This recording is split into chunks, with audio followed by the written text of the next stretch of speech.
Hello and welcome. This is Bridgett with the Truth About Living podcast, and you can download our episodes here on iTunes. There's a new one published every day, Monday through Friday, or if you prefer to watch the video version of this podcast, you can go to my YouTube channel, The Truth About Living, and watch there. Also, please visit me on the blog where I talk about all of these topics of mindfulness, spirituality, entrepreneurship, and real life circumstance and challenges on the blog at thetruthaboutliving.com. For today, we are commencing our Mindful Mondays. So mindfulness is a foundational part of my life and something that really I adopted in earnest a few years ago. My intention with Mindful Mondays for the podcast is to inspire and to teach. So we'll spend a little bit of time on these podcasts each Monday, diving into concepts of mindfulness and how to really apply them in your life so that you can create greater harmony and well-being and greater presence in your life. But in addition to that, we'll also have a few minutes practice, because you can listen to lectures on mindfulness, you can read about it, you can download audiobooks about it, and it's all beautiful work, but it's actually practicing it that's going to give you the experience that I think you're seeking in terms of mindfulness. I remember a few years back, I gave a talk on mindfulness that I shared across multiple locations in the community, the county that I live in.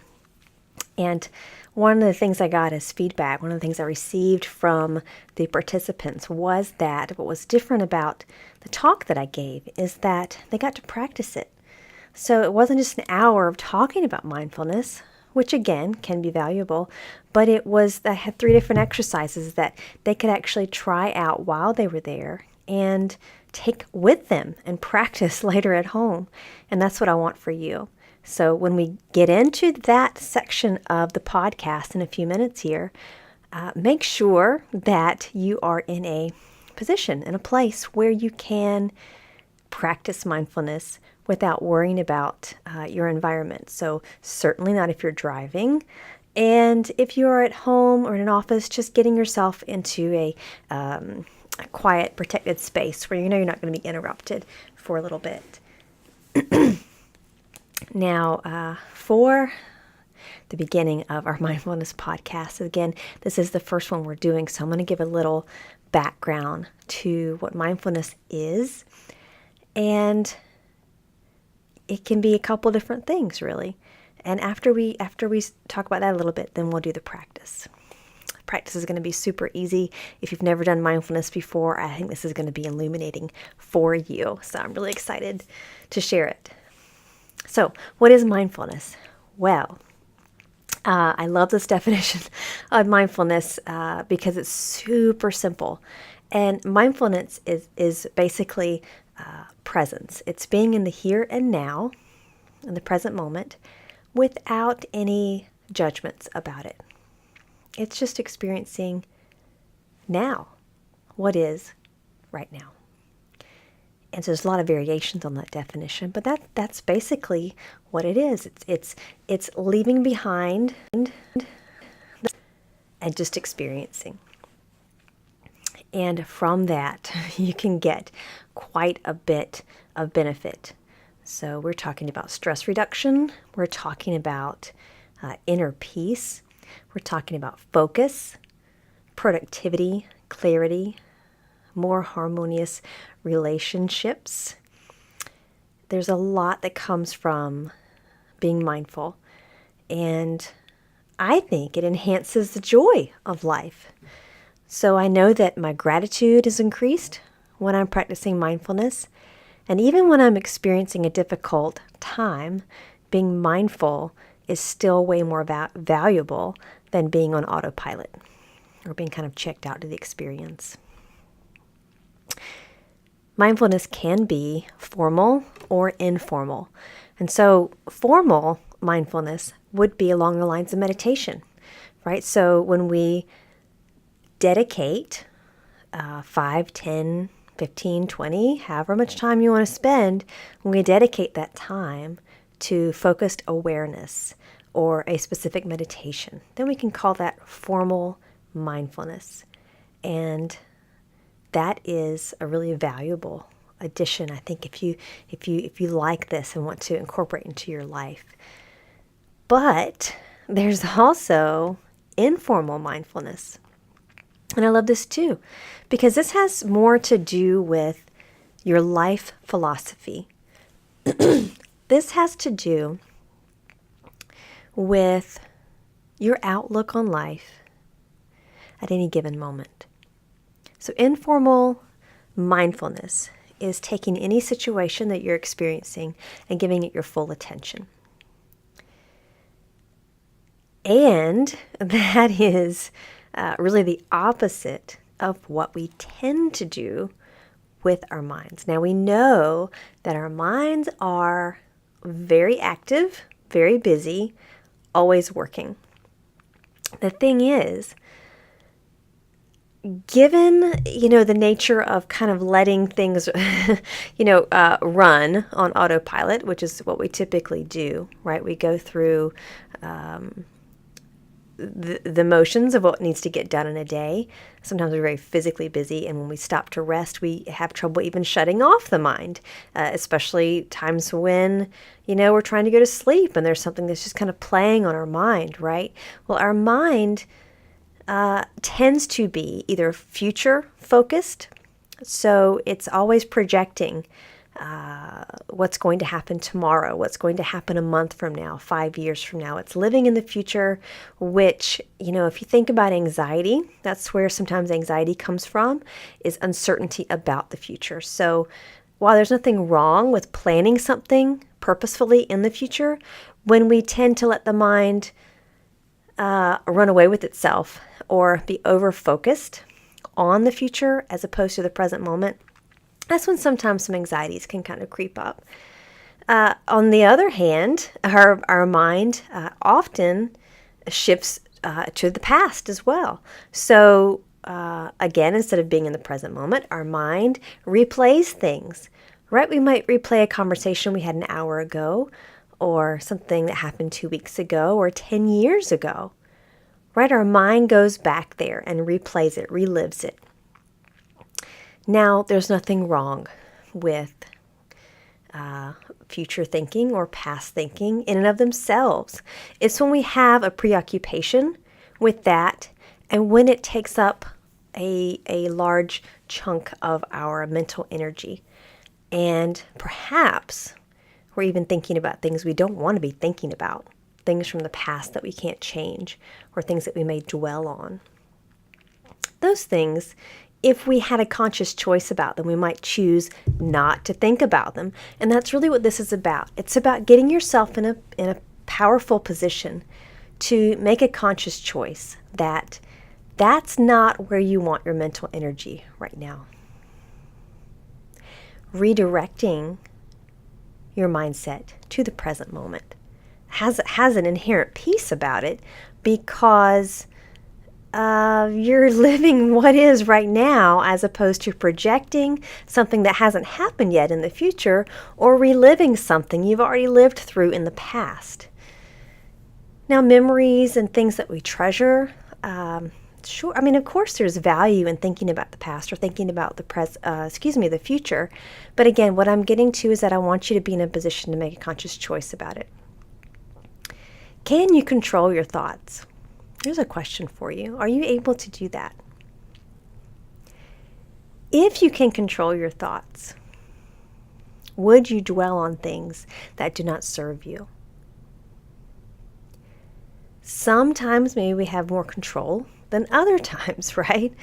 And mindfulness, part of mindfulness is kind of catching ourselves in those moments and redirecting. So maybe we're mindfully having dinner with our family, right? And we're very engaged and we're very focused on the here and now. And the next thing you know, you are reliving a disagreement you had a couple of days ago with another family member.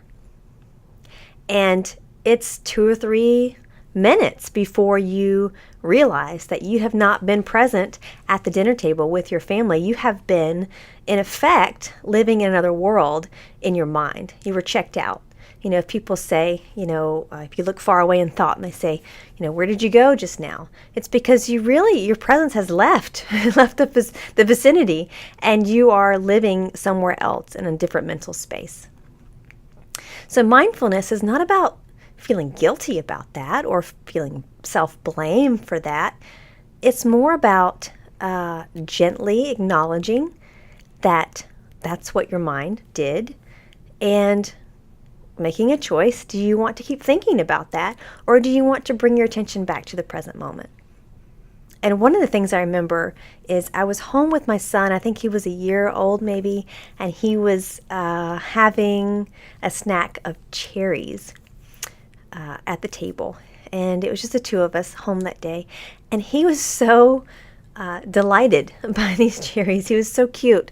And I was sitting there just, the whole new mom thing. It's just, you're just so enamored with your little ones, right? And I was just absolutely delighted at watching him enjoy these cherries, and so engaged in the moment, and so present. And then, next thing I know, I'm catching myself. I had checked out again. I was absent. I was thinking about something completely elsewhere that I didn't necessarily need to be thinking about or want to be thinking about, but it's just the nature of the mind. And so I just brought my attention back to what was happening now and became re-engaged with my son. And that's a lot of what mindfulness is. And when you do that, a lot of times it really increases, your happiness level, your fulfillment level, your joy level,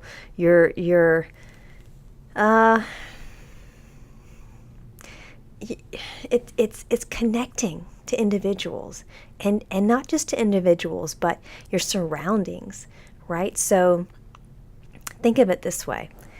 If you are in the kitchen and you're feeling busy, this is something that's happened to me. So I'll use my own personal experience here. You are cooking dinner and you have a little one running around. And maybe there's like a third or fourth thing going on too. Maybe the phone is ringing or the television's on or something, right?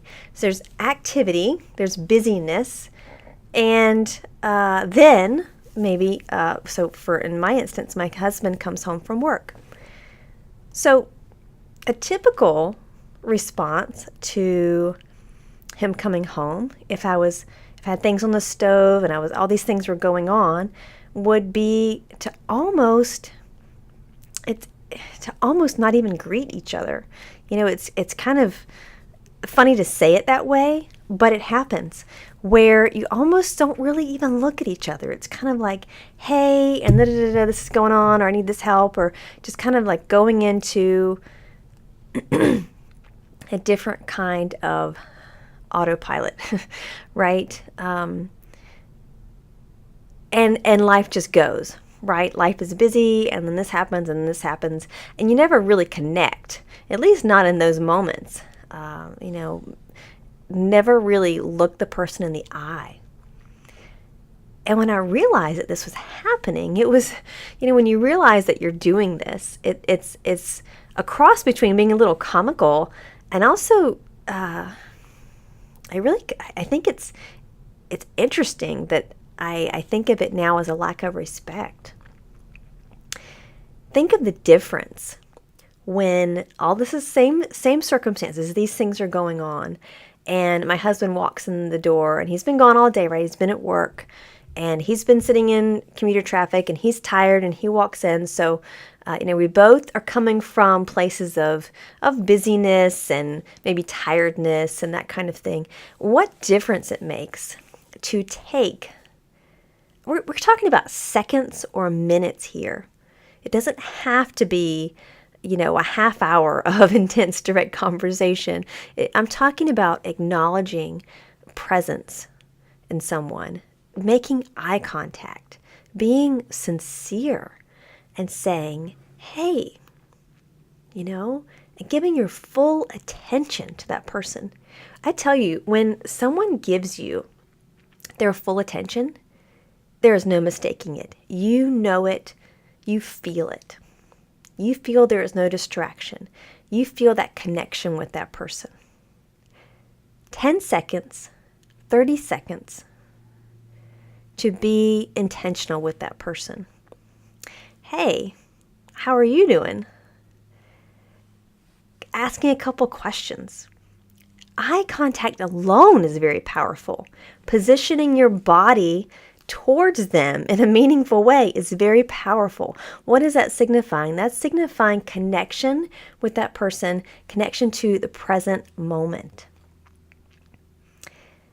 Now, maybe, if life is really crazy, maybe you've got to do a couple things to prepare for that. Maybe you've got to turn the stove off. Maybe you've got to turn the television off. Maybe you've got to, put your phone on silent for just a short time, just to make that connection, because aren't we all deserving of that? It's not to say there's not going to be times in life where we're multitasking or we're very busy, where we have to postpone or delay a connection with someone. But it's being mindful is having, again, that conscious choice to say, this is how I'm going to interact with this person at this time. And it feels so much better, right? When you get down on the floor level with a child and interact with them and have no distractions and you're eye to eye, that feels so different than yelling back and forth at each other from different rooms about putting your toys away. It feels so different when you sit down with a child and are present with them. I want to share that with you because I want you to have the opportunity to begin to insert this into your life, right? It doesn't have to be all day, every day, mindful discipline. It can be something you play with. It can be something you practice. Starting out small. Right? So that is more of the informal. That's kind of just the life philosophy part of mindfulness. But what I also want for you is to have the resources, to have the ability to formally practice mindfulness as well. And you'd be surprised. You may think you don't have time in your life to sit down and do a formal meditation. You would be surprised at how you can make this happen in your life. So it doesn't matter if, for you, your decision is to get up 20 minutes earlier so you can have a 20-minute meditation. If that works for you, that's fantastic. If that doesn't work for you, you can find another time. And surprisingly, you can even, again, insert a formal meditation in places where you would not expect. For example, you have an extra couple of minutes while you're waiting in the parking lot. That can actually be a time for formal mindfulness. And I'm going to show you how, because we're going to be doing a breathing exercise here in just a moment. So you can begin to prepare yourself for that. You can have a period of mindfulness while you're waiting in line at the grocery store by focusing on your breath. You don't have to always be thinking of meditation, as I used to think of it, as someone sitting in lotus position with their hands just so, their thumb and their fingers touching and blocking out an hour of your day in a dark room. I mean, there's different ways to meditate, and there's a lot of valuable ways to meditate, but it doesn't always have to be so structured and so disciplined and so regimented. There's a lot of ways to go about this. I want you to find what works for you. Even in a very anxious or tense moment in traffic, you can actually take 30 seconds to focus on your breath and relax yourself. And one final little anecdote that I'll share before we begin the more formal practice is I have a friend who's a nurse, and she has a very busy job in a doctor's office. And she would catch herself being between activities, getting more and more tense, right? So she would, for example, leave a patient, leave the room where the patient was and need to go check something on her file, and then rush over to make a phone call to return a call from a patient and need to go on to the next thing pretty quickly. What she found is when she was mindful about it and acknowledging what was going on with her, her shoulders had become more and more tense, and they were getting higher, right? They were actually raising up towards her ears as the day was going on, and just getting stiffer. What she did was she found that even the smallest little fraction of mindfulness helped her. Before she picked up the phone to call the patient back, she took about 15 seconds. Think about that. 15 seconds. And she stopped what she was doing, and she simply focused on her breath. And I'm going to do one full inhale and exhale here, so it's going to be a little bit quiet, but I want you to think about the peace that comes from this. Just thinking about one breath cycle.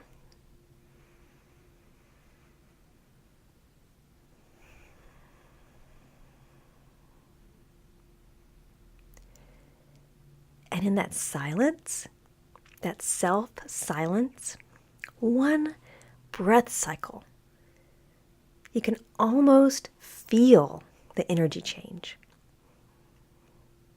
And she found that her shoulders would lower and she would begin to relax. And then she went on to make the phone call and go on with her day. And maybe she would do that later in the day too. I want you to have these tools. I want you to be able to relax your muscles. I want you to be able to calm your mind. I want you to be able to reduce your stress, lower your blood pressure, get more focused. And a breathing meditation is one super easy way to do that, because you always have your breath, right? No matter where you are, what time of day and night, you always have your breath that you can focus on. So, beginning our formal practice here, I'm going to guess this is going to be about 5 minutes long. I'm going to start you out slow. And all you need to do is get yourself in a comfortable position. So sitting in a chair, sitting on the couch, you can lie down if you like. However, the only disclaimer I'll give for laying down is that some people find that if they lay down for meditation that they fall asleep. Meditation can help you to fall asleep. So if insomnia is something that's going on with you, meditate before you go to sleep at night. That would be excellent. However, in general, I recommend that you stay somewhat alert for meditation. So it's helpful to be in a chair, for example, and you can, again, how much relaxation you want to do during the meditation is a little bit individualized, but the general recommendation is that you have your back somewhat erect and upright so that you can maintain a state of alertness, and that you close your eyes, right? So closing your eyes, perhaps with your hands in your lap. And if you're not comfortable closing your eyes for any reason, then you can simply lower your gaze so that you just see perhaps the floor or your feet. And having already hopefully made sure that you're in a quiet space, a place where you're unlikely to be interrupted for the next few minutes. And with your eyes closed, beginning to relax your body and just noticing the way your body feels and how it's supported right now. So how does the chair feel where you're sitting? How does it support your body or wherever you happen to be at the moment? Feel its sturdiness against your back or against your legs. And all you're doing right now is just noticing. There's nothing you really need to change. Unless you're a little uncomfortable, then shift your body. But there's nothing you need to be doing right now. This is just time for you.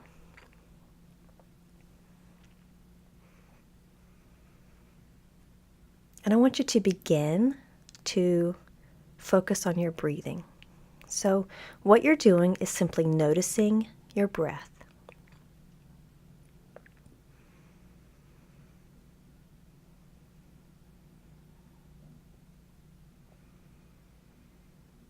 So you're not trying to change the rhythm of your breath.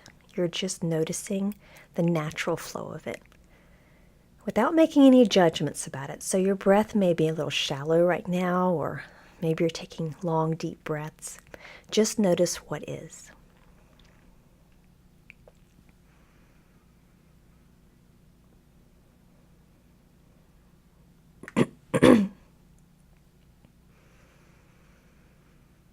And perhaps feeling the sensation of the breath as it enters through your nose. Maybe it's a little cool as it enters your body. And you can even feel the flow of the breath as it goes down the back of your throat.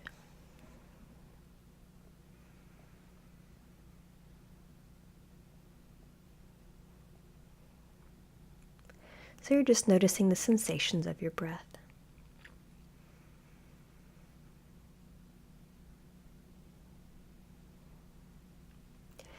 Now, as you engage in this practice of focusing on your breath, you may find that thoughts creep in.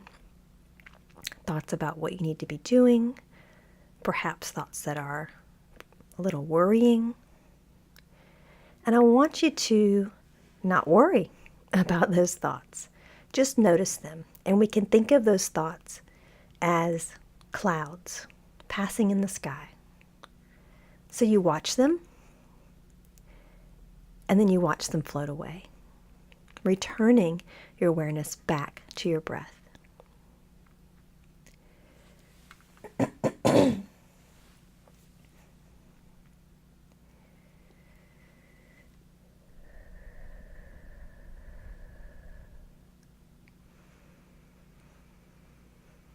And if it feels good to you to adjust your breathing, to take deeper breaths, then do so now.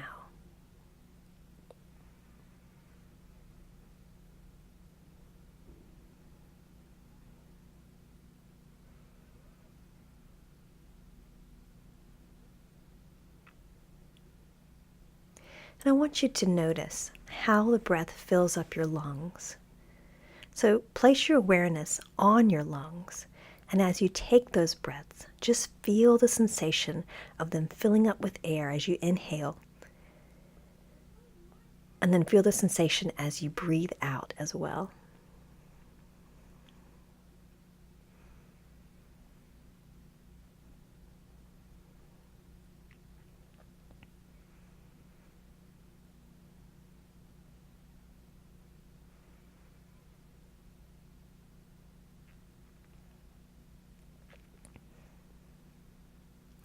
Again, as you are focusing on your breath, thoughts may come, and you simply notice them and then send them away, returning your focus to the breath for a few final moments here.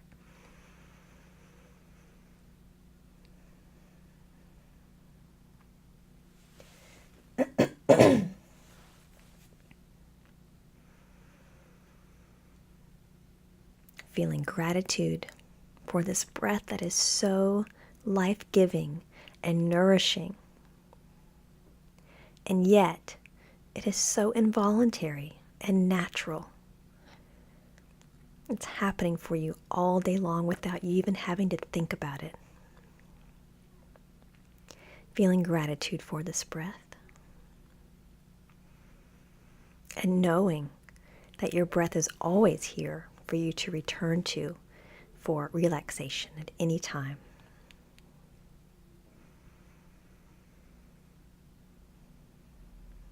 Bringing your awareness back into the rest of your body now. Feeling your arms, your shoulders, your legs, your back. Stretching if it feels good to you. Taking a deep cleansing breath. And when you are ready, open your eyes and come back to the space of your surroundings.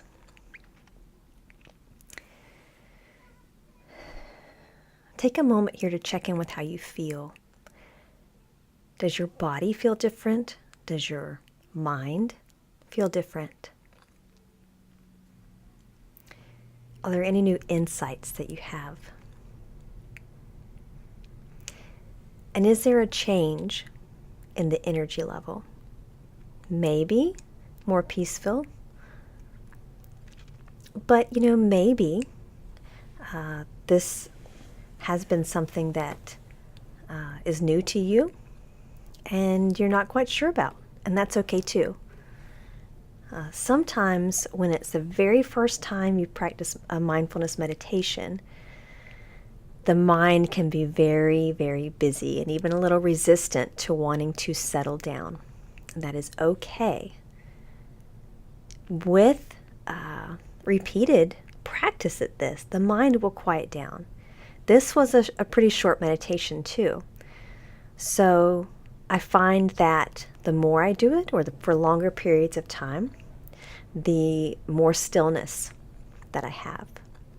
So if you did this meditation and you were thinking that it was frustrating or that the thoughts kept coming and you must be doing something wrong, please rest assured you're not doing anything wrong. This is just part of the process. I would like to invite you to try this again with me as part of Mindful Mondays here on the podcast, where I'm going to be doing some concepts of mindfulness and teaching in the beginning, and we'll have some new ways to try formal meditation. Remember, you can also view, in addition to the iTunes podcast downloads, you can also view the video versions at the YouTube channel, The Truth About Living, there.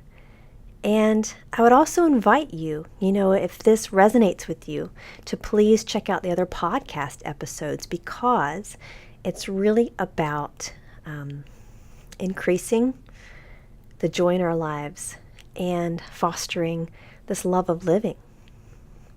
And so we dive into a lot of topics about spirituality and creating an extraordinary life. So please look ahead to the other episodes, download as many as appeal to you, right? And you can find me, comment on the blog at thetruthaboutliving.com, and even work with me. So I'm a life and vision coach as well. So I look forward to reading your comments, your reviews of the podcast. Please do review and rate it. It helps us to grow and thrive and to reach more people. And I love, love, love reading your comments on the YouTube channel and on the blog. So I'm always grateful to have you here. And thank you for spending this time. I hope that it's been inspiring for you, and I look forward to talking with you again. I'm Bridgett Tello, and this is the Truth About Living podcast, and goodbye for now.